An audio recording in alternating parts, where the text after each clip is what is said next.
Sin más, vamos a pasar al primer módulo, a la primera parte, que es la energía solar térmica. La energía solar térmica, comenzamos hablando de lo que es una clasificación de estos sistemas. Tenemos tres tipos de sistemas, hablando de la temperatura que estos pueden generar, los de baja temperatura, media temperatura y alta temperatura, comenzando por el primero de ellos, el de bajas, que estamos acostumbrados a ver en viviendas o instalaciones pequeñas, relativamente pequeñas. Fundamentalmente lo utilizamos para aplicaciones que tienen tener agua caliente sanitaria o calefacción de viviendas, incluso calentamiento de piscinas, con temperaturas inferiores de 90 grados normalmente. Hablamos de los colectores de placa plana. En la primera fila vemos a la imagen de la izquierda que pueden tener, no pueden, es decir, no tienen colector algunos modelos, y en la imagen de la derecha pueden incluir el colector en su parte superior.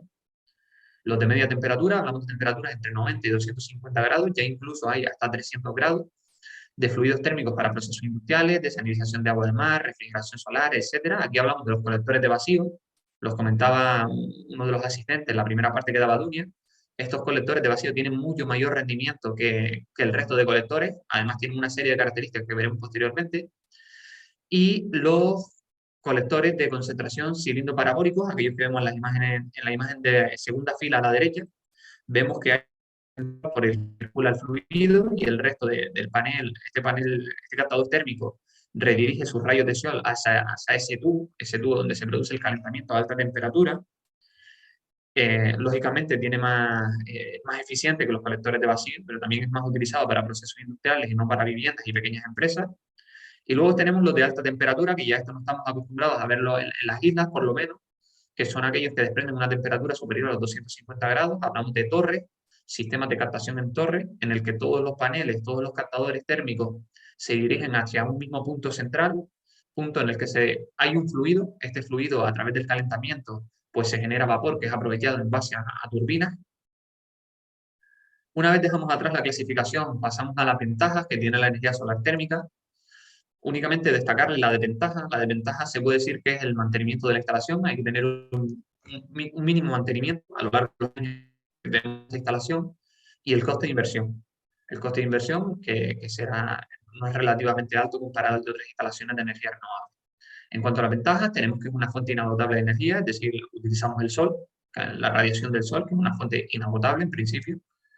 Una fuente de energía gratuita, un pequeño nulo impacto visual, ya que lo podemos colocar en aquellos sitios de la cubierta que menos se vean. Un ahorro energético debido a la sustitución normalmente de un termoeléctrico por este tipo de instalaciones, o pasando este termoeléctrico a ser un apoyo adicional, que veremos a continuación. Un ahorro económico en la facturación eléctrica o de gas, ya que sustituiremos este sistema por los captadores solares térmicos.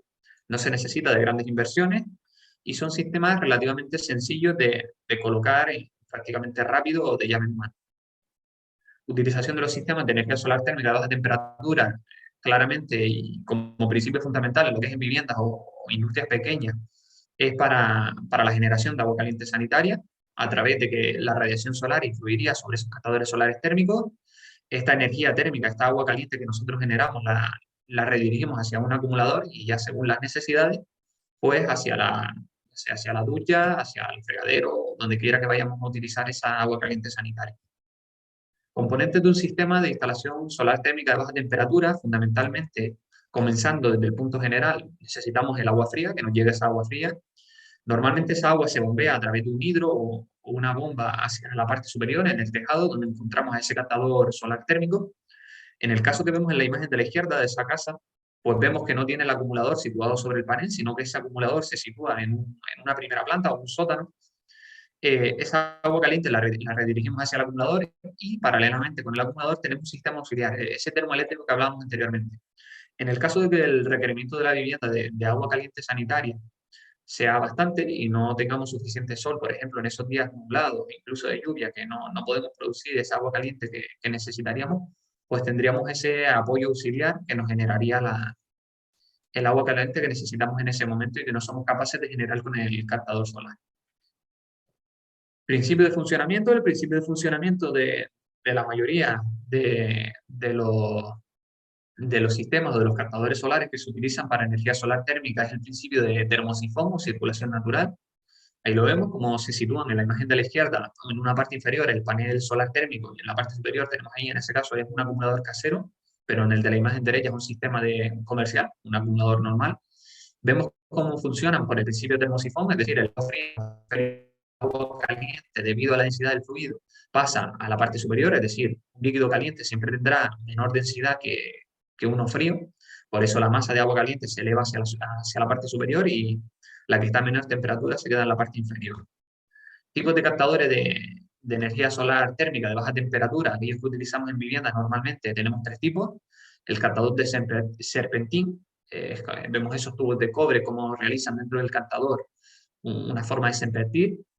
Después tenemos el captador de parrilla, no pasa de ser de serpentín a formar tubos paralelos entre sí. Y aquel que hablábamos anteriormente, el de tubos de vacío. Normalmente, aquí en muchos sitios, el más óptimo es el de tubos de vacío, debido a que no solo es capaz de generar una mayor temperatura y una mayor cantidad de agua a su vez, sino que también es capaz de trabajar incluso en días en los que las nubes son blancas y bastante opacas.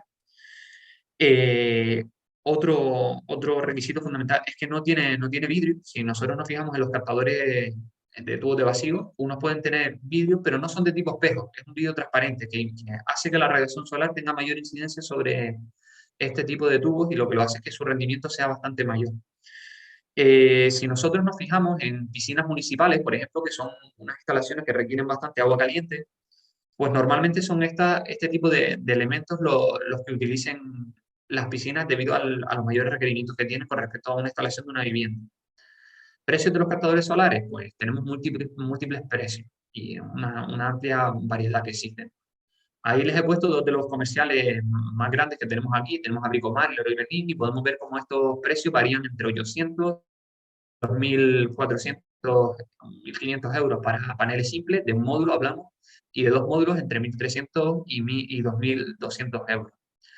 No solo nos debemos quedar en estos dos fabricantes, sino que tenemos muchísimos más y bastante conocidos, como puede ser Siscocan, Letze, Solican, Ibi, Yuba Solar. Existen muchísimos fabricantes que actualmente comercializan estos productos aquí en Canarias.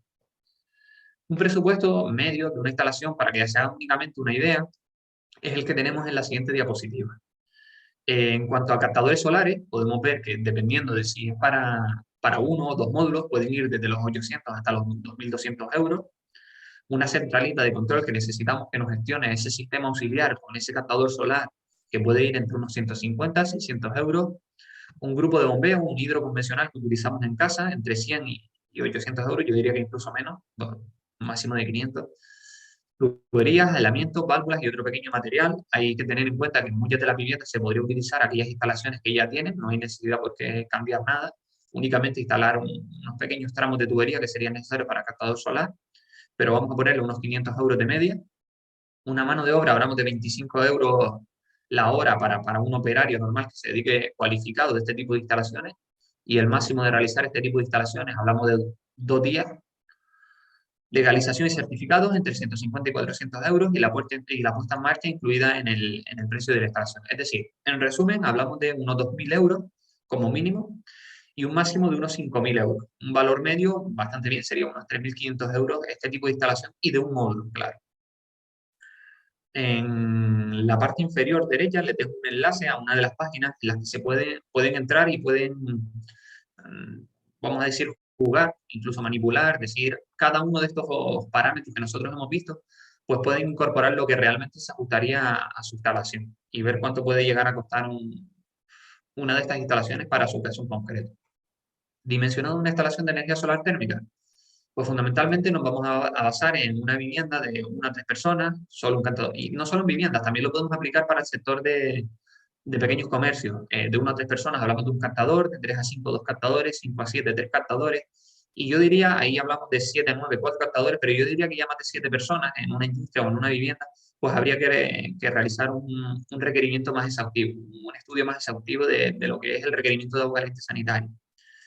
El Código Técnico de la Edificación para nuevas edificaciones nos dice que la contribución mínima de energía procedente de fuentes renovables, es decir, de energía solar térmica, debe cubrir al menos un 70% de la demanda. Ya les digo yo que en una vivienda o en un pequeño comercio es muy difícil que pasemos de esos 5.000 litros día que nos dice el Código Técnico de la Edificación. Es decir, nuestro dimensionado general será para un 60% de la demanda de agua caliente sanitaria.